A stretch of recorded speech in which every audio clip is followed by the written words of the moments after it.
This is the Scarcity Studios YouTube channel. Please don't forget to like, comment, share and subscribe.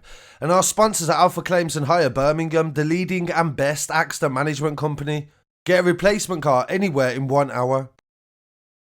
I really appreciate you joining me today, and this story is about Sarah Everard. And today PC Wayne Couzens has pled guilty to her murder. What this means in relation to the media and the press is that they can now talk about things that they could never have done during the trial. A lot of things have came out now in relation to mistakes and things that will be ongoing and things that we just couldn't know while the trial was ongoing. Sarah Everard was a 33-year-old marketing executive, and she went missing while walking home from her friend's home on March the 3rd in South London. I've done 2 videos on this story and we've got nearly 250,000 views, and I really appreciate everybody taking it so seriously, and we actually competed with the mainstream media. Wayne Couzens today pled guilty to the kidnap, rape and murder of Sarah Everard. The 48-year-old Metropolitan PC worked for an elite Westminster-based unit that protected diplomats, VIPs and high-profile buildings in the capital. And at the time when she went missing, he was working at the embassy, the American embassy. The married dad of 2 is held in Belmarsh prison, and he was arrested at his home in Deal, Kent, in March 2021. It was only 6 days after Ms Everard went missing in the Clapham area of South London. Thank you to our friends Dave Nathan and UK NIP for their coverage of the scene as well during the search for the missing woman. On March the 3rd, Couzens had finished a 12-hour shift in South London. He took Sarah in a hire car that he'd used as she walked home from her friend's house in Clapham. The Times newspaper revealed that they believed that he may have used his warrant card to get her into the car as well, because dashcam footage showed him talking to her on the side of the road, and then moments later there was no longer there, and there was no reports of a struggle or any screams. The journey that Sarah was taking should have took 50 minutes. And she last spoke to her boyfriend Josh Lauf on the phone 15 minutes before she was caught on a doorbell camera that shows she was on the A205 Poinders Lane at about 9:30 PM. She lived in the Brixton area of the city. After 6 days of an intense search, police then started to focus on woods in Kent, and then that's where they found her remains, 50 miles from where Sarah Everard was last seen. Police confirmed that the kidnap and murder investigation had been launched.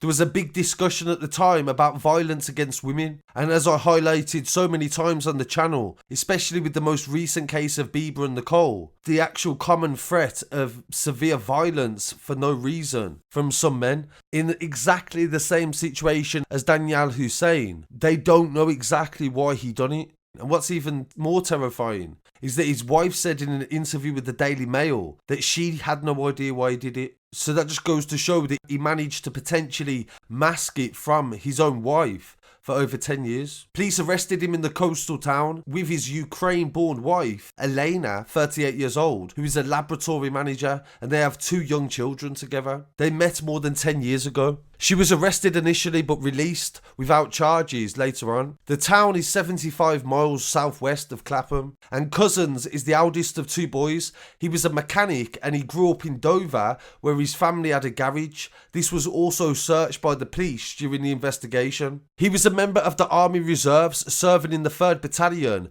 of the Princess Wales Royal Regiment for 2 years starting in 2002. The police even searched military tunnels in Dover as part of the quest to try to find Sarah. Couzens is said to have transferred to the Metropolitan Police in 2018, and the officer worked for the Westminster-based Diplomatic Protection Command. He protected VIPs and worked in the Palace of Westminster, Downing Street and also embassies. He had just finished a 6-hour shift at the American Embassy in Nine Elms, about 3 miles from where Ms Everard went missing.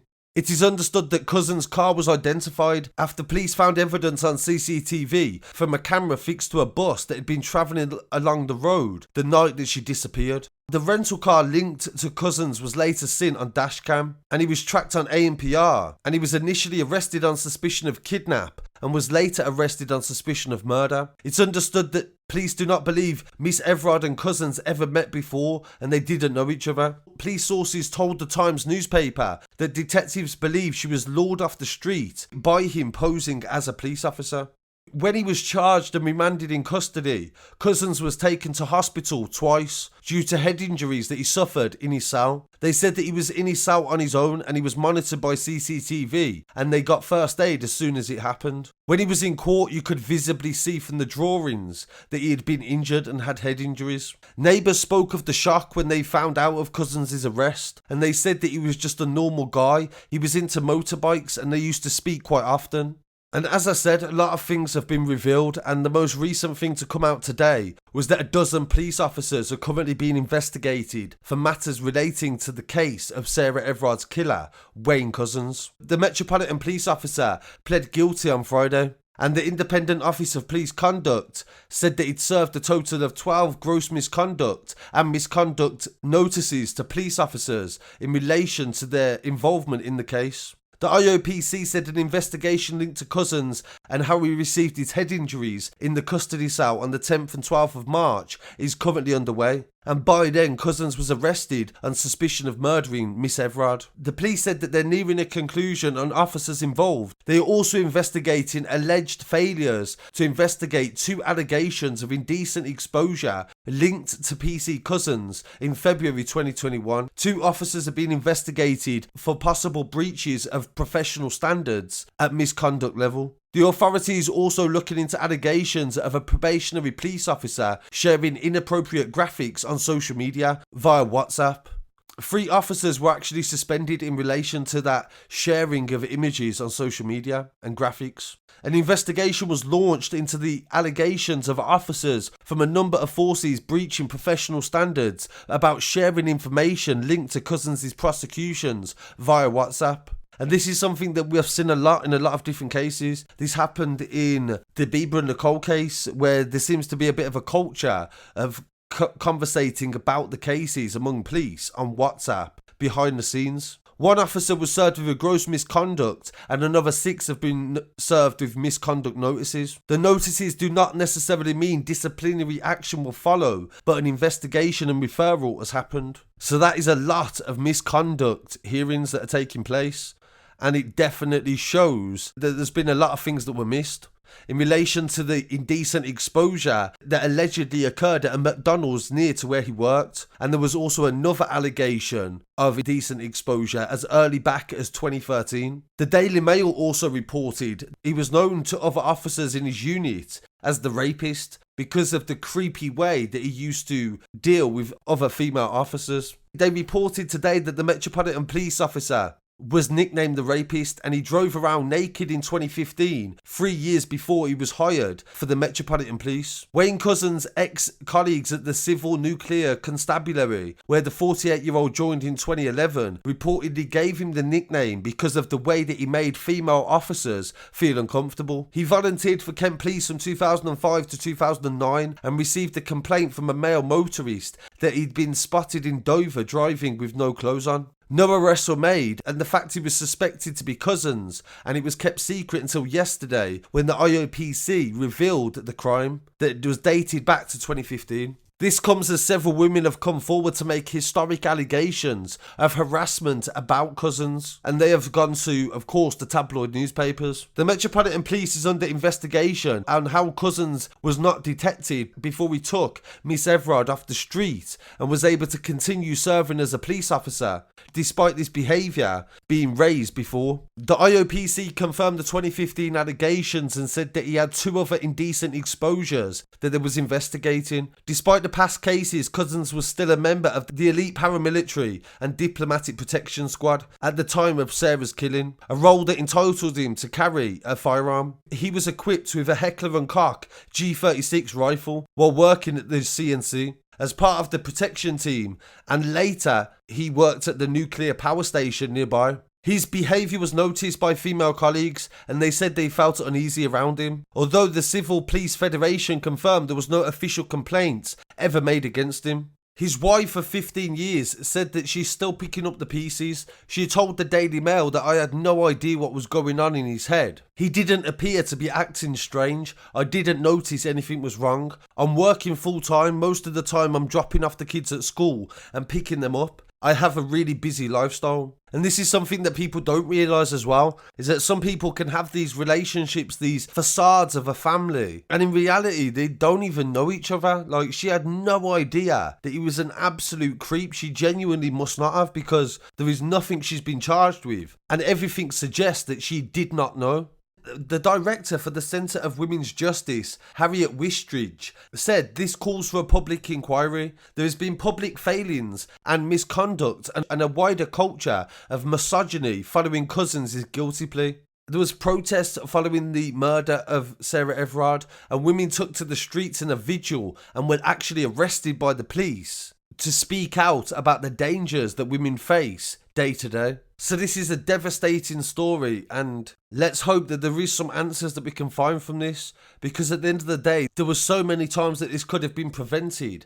How was it not possible? How are you allowing somebody to work in your company and he's known as the rapist? How is that even acceptable office banter? That is just ridiculous. If you think for a second that somebody you work alongside is being in any way sexually inappropriate, make sure you speak to somebody that you work with, because this is not acceptable, not in the 21st century. So really appreciate you joining me today, and rest in peace to Sarah Everard. And please don't forget to share this story. It'll be available on our website too later on today. And if you need any legal advice as well, don't forget to contact our promo partners at Verdi Solicitors. And I'll be back again very shortly with some more news. Peace.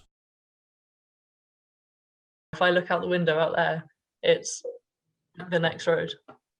So it's just, it's just horrible to think a road that you've walked down so many times. I've walked down back from friend's house exactly the same, like after I've been for a few drinks on my own, like when it's been dark. It's just horrible to think anything could happen.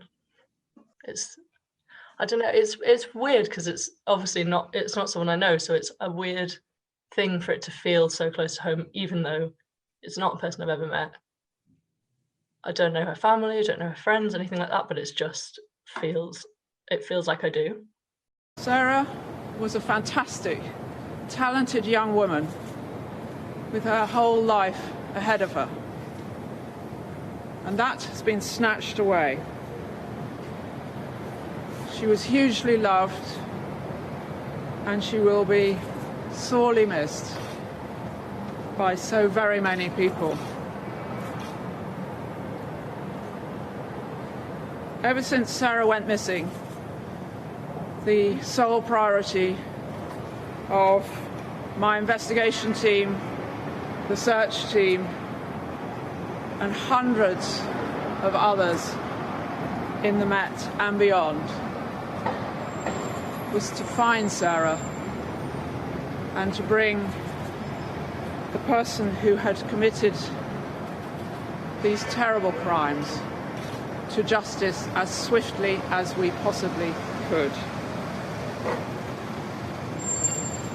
In this, we are hugely indebted to Sarah's family and to her friends and to many members of the public who helped the investigation in every single way they could, not least by making appeals and giving us information. No words can adequately express the profound sadness and anger and regret that everyone in the Met, in my police service, feels about what happened to Sarah. Today, as every day, our thoughts are with Sarah, with her family,